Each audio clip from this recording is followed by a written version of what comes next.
UFC 310 is tomorrow night, and I'm here to give my late predictions on the last two fights, the co-main and the main event. Shavkat versus Garry. This is a really hard fight to pick. I'm so 50-50. I mean, I've been thinking about this all day. Instantly, I want to go Shavkat. You know, 18 fights, 18 finishes. How can you bet against him? But he hasn't really fought anyone. Same with Garry. Shavkat has fought Neil Magny, Jeff Neal, and Wonderboy, and he did finish them all. But they're not great wins. Like, obviously, he can only fight who's in front of him, and it's very early. You know, he's got to build up his rapport in the UFC. But you know, I was watching the Wonderboy fight last night, and it was impressive. But I don't know what it is with Shavkat, but he's just so sloppy. Like, obviously, he's not. This is the contradicting thing. Like, it's confusing because he's not sloppy. He's 18-0 with 18 finishes. But when he fights like a drunk man. Like, he almost looks like he gets lucky in every exchange. Jeff Neal also cracked him with some really good shots, and he was on his feet. You know, he stayed on his feet, which I think is really impressive. You know, with someone with Jeff Neal's power, like, fair play. But it's such a hard fight to pick because I can see Shavkat going in there, taking him down or cracking him, Garry, and you know, subbing him or knocking him out. But at the same time, I kind of see Garry just staying away from him and picking him off at range.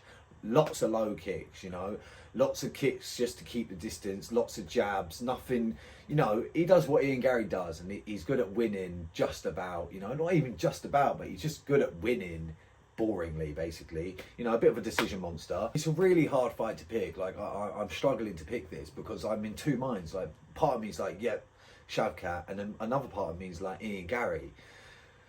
I suppose I've got to make a decision. I'm tempted to go Garry. I can kind of see Garry just picking him off on the feet, you know. But at the same time, it's hard to bet against someone who's 18-0 with 18 finishes. I don't know what to do here. I'm so 50-50. It's literally a coin flip at this point. I can just see it going both ways, like, very easily. You know, it's hard to bet against them. They're both undefeated. Shavkat obviously got all the finishes, and he's got 2 finishes over people Garry doesn't have finishes over. I think Garry took Jeff Neal to decision, but it's just so hard. Like, it's just so hard. Generally, don't know who to pick. Like, I'm tempted just to go Garry just because he's kind of like the underdog, and it's be kind of cool. But at the same time, it's so hard to bet against Shavkat. You know what I mean? Like, Shavkat is a monster. He's 18-0. Yeah, he does look sloppy in that, in my opinion. But he's clearly not sloppy, as he's 18-0 with 18 finishes. And that's like a video game record, you know? Like, my fighter on UFC 3 is like 50-0 with 25 knockouts and 25 subs. Oh, it's hard. It's hard. I've spent about 10 minutes trying to decide who I think is going to win, and I'm going to go with Shavkat. It's only because it's so hard to bet against someone who's 18-0 with 18 finishes.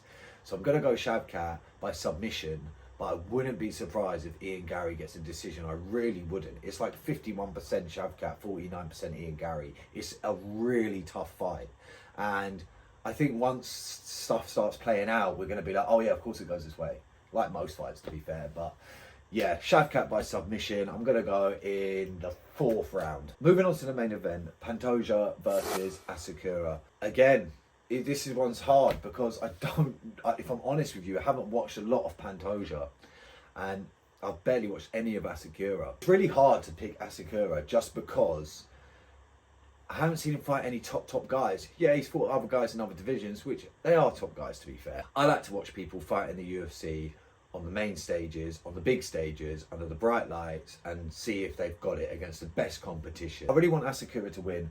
It would be making history, you know, to win a belt in your debut. That'd be amazing. As well, I'd like him to. I just think it just makes things new and exciting, and not only that, I'd like to see a lot more UFC in Asia, and it inspires a lot of Asians to come in and stuff. And I think it would just be really healthy for the sport, really good for the sport, really good for the company. So I'd really like Asakura to win, but it's hard to bet against Pantoja when you know he's been there and done it, and he's been tested. Asakura has in, you know, the minor leagues, not minor leagues, but you know what I'm saying, not the UFC. So I'm going to go with Pantoja, and I'm either going to go, it's either going to be a decision or a late sub again, in my opinion. I think that Pantoja will just be better in the scrambles. I saw a lot of people saying like Asakura stuff in Marab's takedowns and that, but Marab's a wrestler, like he just takes you down to get the takedown, you know, as where Pantoja's like he like takes you down like someone who means it. Like when he takes you down, he's looking for your back, he's looking for the submission. He's not just taking you down to win the round to score points, you know, he's there to take you down to finish you. I think that's a real big factor that comes into this. And I just think Pantoja's grappling is just a bit too good, and it's the experience as well. Asakura's been out for a year, so it's quite hard to be out for a year and then fight at Pantoja's level. I think that's a big ask, but who knows? Going Pantoja by UD or a late sub.